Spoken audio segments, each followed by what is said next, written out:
Hello, hello, hello, and welcome to Aunt JoJo's Kitty Corner Nursery. This here that I'm showing you is Cammie, and she is the third one of the triplets that I'm going to change her clothes. I changed the other two on the last video, and I promised that I would change her, and she's one of my sleeping babies, my pickle. And she's been needing to be changed for a while too. But before I start with Aunt JoJo's story time, or story time with Aunt JoJo, I'm going to change her clothes. But before I get into that, hello everyone out there. Thank you for tuning into my channel. I hope you enjoy this video. And if you do, give it a thumbs up.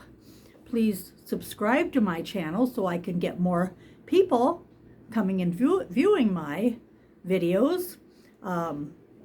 Hit that notification bell if you want notified when I put out another video, and please make a comment below and share this video with all of your friends, because Aunt JoJo and Cammie would really appreciate it.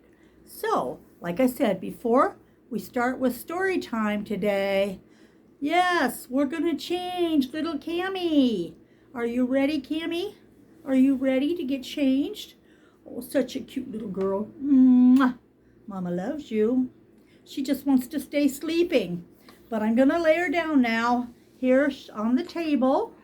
Yes, I am back in the living room where I usually make my videos, because standing up hurts my back. And I do have back and hip problems. Yes, I'm getting a little old.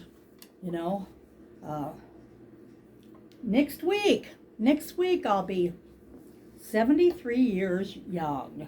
I think I'm young, but I'm not. My body tells me I'm not. My mind tells me I am. My body says I'm not. So anyway, yes, little Cammie is going to get changed into a clean outfit, just like her sisters. Here we go. I'll try to be a little more gentle with her than I was with the other two yesterday, and I think I was just in a hurry to get off my feet to sit back down, and that's why I went so fast. But anyway, here she is. She's got a pink onesie on. I'm going to put her another pink onesie back on her. I just grabbed onesies out of the drawer. This one is pink with white polka dots, and it says "Single and Loving It" in silver sparkle. Single and Loving It. This is what I'm going to put on her. Then I'm going to put this little thermal like outfit on her. It's purple, and it's got little purple and pink flowers on it and green leaves. Okay, that, and then here's the top. It's long sleeved, and it's purple and pink with green leaves, just like the bottoms. It's got a little tie at the bottom. Yeah, I got these out, but you wouldn't believe it. It's over 70 degrees here in Minnesota today, which, you know, it's crazy. The weather here has just been crazy. We did not get the snow like we usually do in the wintertime. We just didn't get it. It kept going right around us. And, yeah. And the weather, like, it was real windy one day last week. It was so windy, the wind gusts were up to 50 miles an hour. And, you never know from one day to the next what it's going to be like. I'm hearing that this weekend we're going to have snow again. So, you know, but who knows? Who really knows? Okay, Cammie. Her real name is Camellia, but I just call her Cammie for short. Put on your onesie.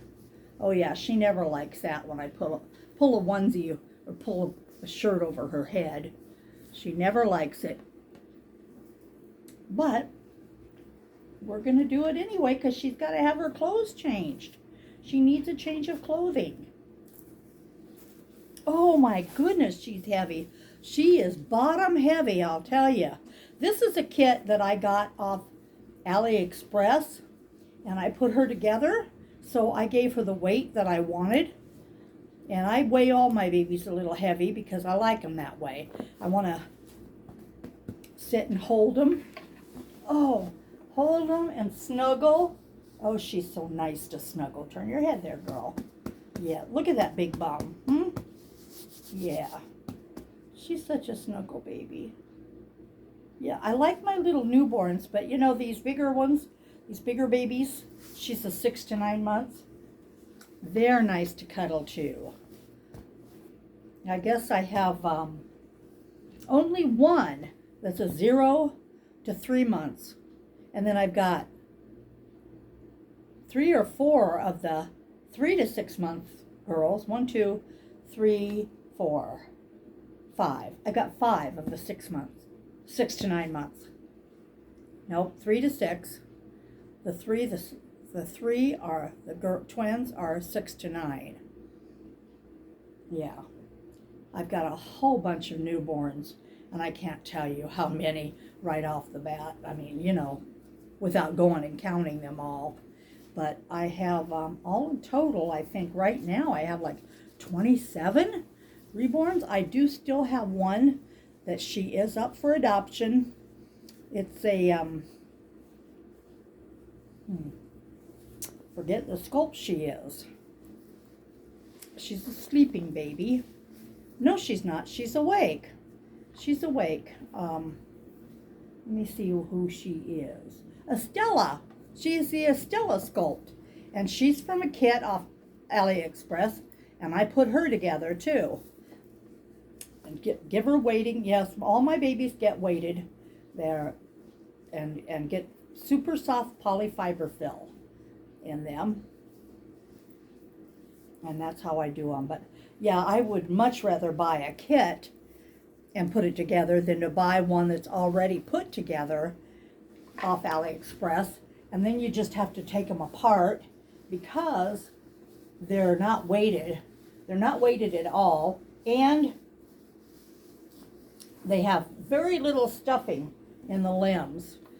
So you have to take them apart and make them like you want them anyway. Okay, she's got her bottoms on her. Yeah, see? Won't be long before I'm going to have to put them in little sunsuits, so the way the weather's going here. But for now, she can wear her little pants. Yeah, like I said, yesterday it wasn't all that warm. That's why I pulled out these outfits out of the dresser to put on the girls. Yeah. And even my bigger girls that I changed yesterday, they've got long sleeve dresses on, but they look so cute in them. And my triplets, they all look cute in these little outfits too. I think these are the first ones that I bought for them. You know, it can kind of get expensive buying for triplets, you know. But I enjoy buying baby clothes. I buy a lot of them too. They're just cute. They're just cute. I love buying them. So, and I've got plenty of babies to buy for. Here we go. Up we go. Up we go. There we go. There she is. She's all dressed up now. There, look at Cammie. Yes, there's Cammie. All dressed now. I'm going to give her pacifier. She's got a cute little Pooh Bear pacifier. It's purple with white on it, and it's got little purple flowers on the sides. Can you see it? Little purple flowers. Yep. And I'll give her little pacifier back. There, she's got it. All righty, give her a snuggle. A little huggy here. Love you, sweetheart. Yes, and I'm going to put her back, and then we're going to go to story time with Aunt JoJo. I'll be right back. Okay, now, everyone, how are you doing? Are you able to last through all this? I've got a book to read here, Storytime with Aunt JoJo, and Aunt JoJo's Kitty Corner Nursery. And today I picked out a book, The Dinosaurs' New Clothes. It's by Diane Good. It's a big paperback, so I guess there's dinosaurs on it. Yeah, there is. The Dinosaurs' New Clothes. Yeah, so let's get started here reading this. It's not going to be too long. And I'll show you the pictures as we go along. Diane Good. Dinosaurs' New Clothes. There's the picture. I hope you can see it.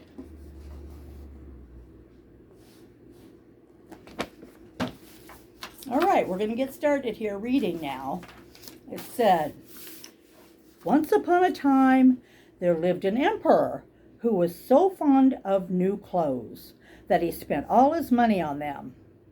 He had a different coat for every hour of the day, and whenever he was needed, he could always be found in his dressing room. Here he is in a dressing room.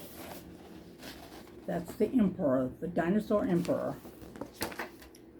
And I licked my finger to turn the pages, by the way, because that's the only way I can get them turned.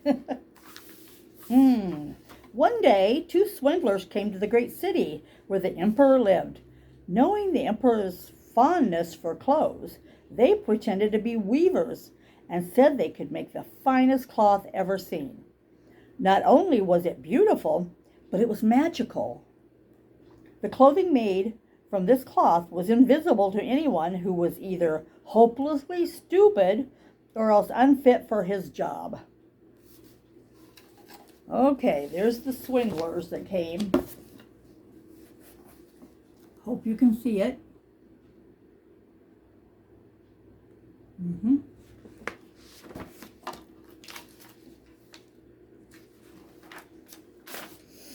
What splendid clothes, thought the emperor. If I wear them, I can find out who is wise and who should be fired from his job. Yes, I must have the cloth woven for me. So he paid the swindlers a large sum of money to begin their work at once.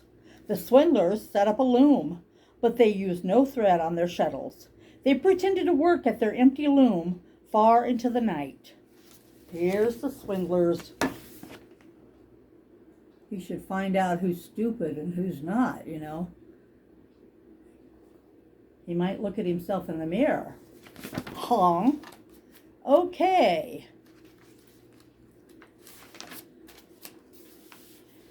So after a few days, the emperor was eager to know how the cloth was coming along. I shall send my faithful old minister. He is very smart, and no one is better at his job. Therefore, he will be the best judge of the cloth. So the faithful old minister went to the hall where the swindlers sat working at an empty loom. Yep. Got the minister, the wise minister.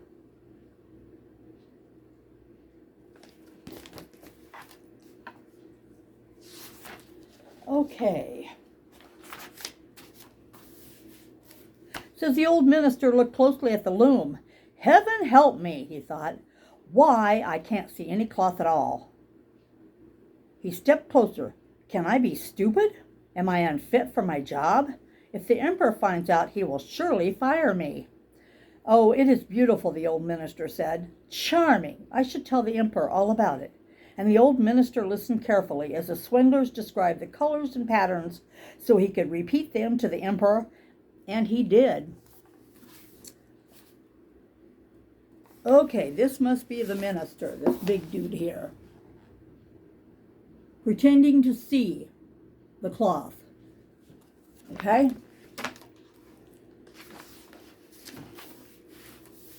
Soon the emperor sent a second faithful minister to see when the new clothes would be ready. I guess here's the new one.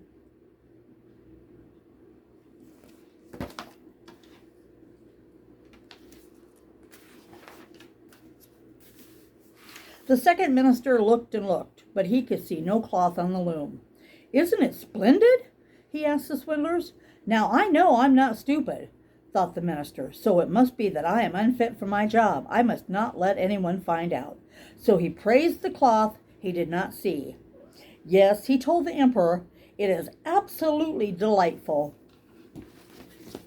There goes the minister. Yep.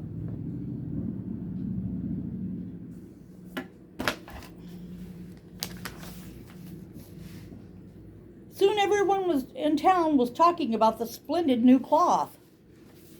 There's the town. They're all talking about the new cloth that nobody can see.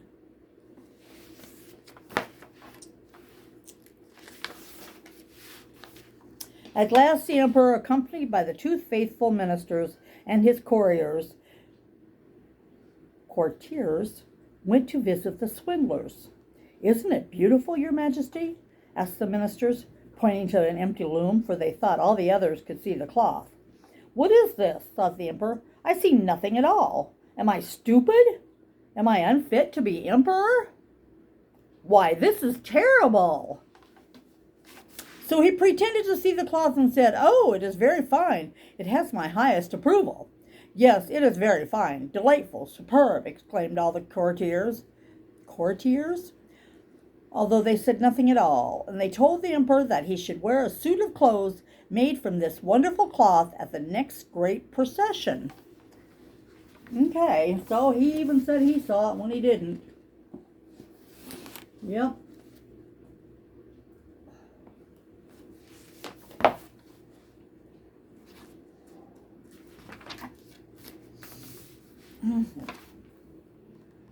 The night before the procession, the swindlers worked all night. They wanted everyone to see how anxious they were to finish the emperor's new clothes. They pretended to take the cloth down from the loom. They cut the air with enormous scissors. They sewed with threadless needles. And at last they proclaimed, the emperor's new clothes are ready. How exciting, huh? You see nothing.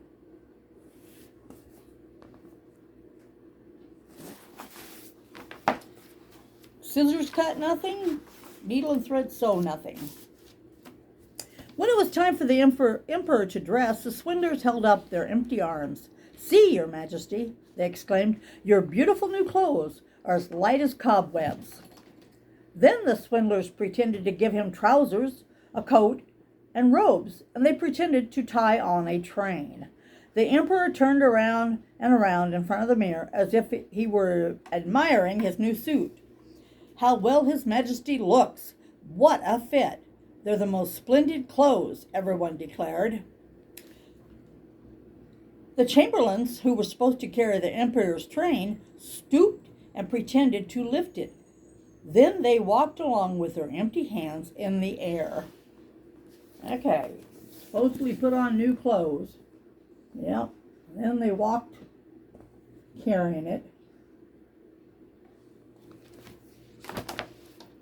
Let me have a drink here. If you're thirsty, grab something to drink. I guess I'm empty. Anyway. And so the emperor marched in his procession, and all who saw him cried out, look at the emperor's beautiful new clothes. What a magnificent train. What a cloak. Yeah. They all pretended to see the garments that were not there, for they did not dare to appear stupid. None of the emperor's clothes had ever been so successful. Oh, look at everybody out their windows. Yeah, look at the new clothes. Yeah, actually he's naked, but anyway, there's his new clothes that you can't see. Then suddenly a small child cried out, but the emperor has nothing on. Uh-oh. Those who heard the child began to whisper, and soon the whispers spread throughout the crowd. He has nothing on. And can't say the word. He has nothing on. An innocent child says the emperor has nothing on. He has nothing on. The child said so. You know, children, they always speak the truth.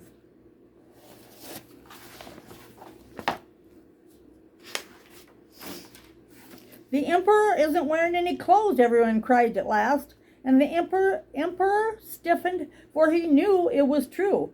Nonetheless, he thought, the procession must go on. And so he continued to walk, holding himself more proudly than ever, while the chamberlains held up a train made of cloth that had never been there at all. There he goes. Walking the procession. Okay.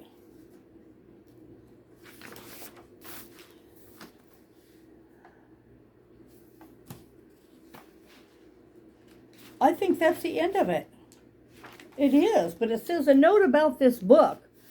The delightfully witty tale, The Emperor's New Clothes, was written by Danish writer Hans Christian Andersen.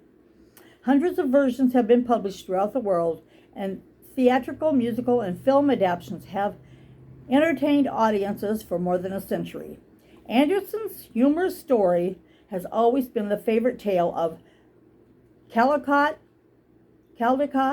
honor and illustrator Diane Goody, and she has wanted to illustrate a picture book adaptation of it for many years. The primary setting of this book, the Palace of Versailles, has been in her consciousness since she was a little girl. Her mother was French, and Goody spent her summers in France. Versailles is overwhelming, she explains. It is the home of France's last king, an aristocracy. I can't say that word. Aristocracy. Oh boy, that's a good one. Somebody help me out here. I can't spell a word. They were aristocrats. There's that word.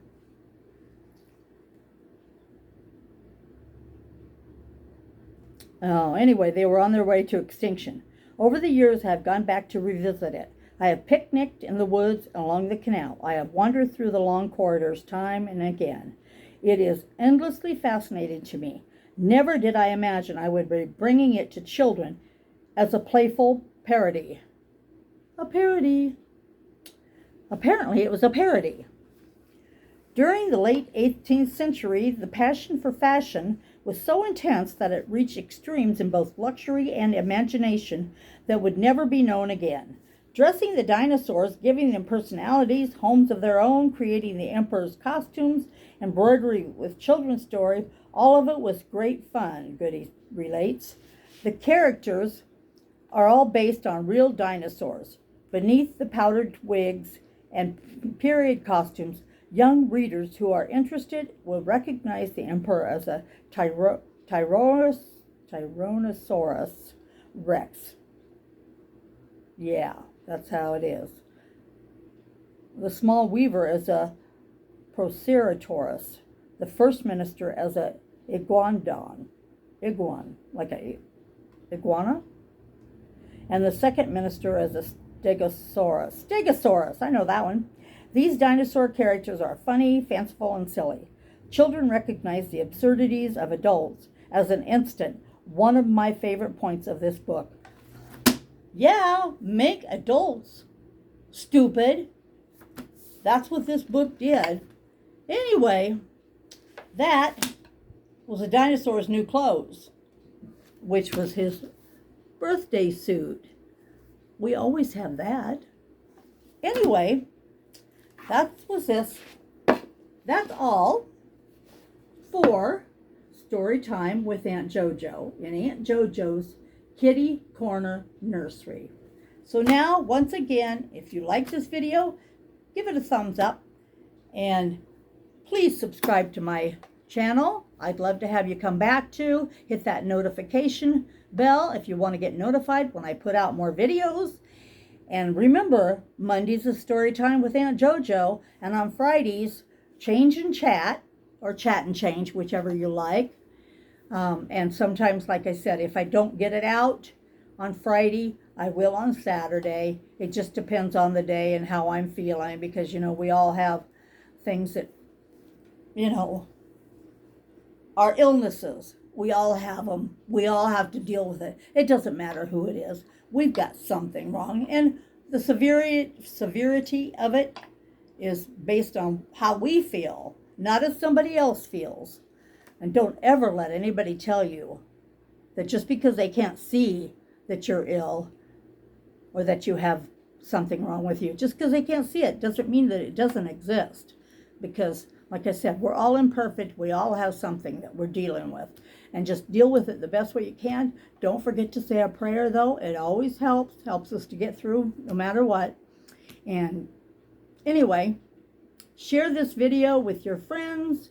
Comment below. I'll try to get back with you with comments. If you've got anything to say, just say it, okay? Take care. Bye-bye.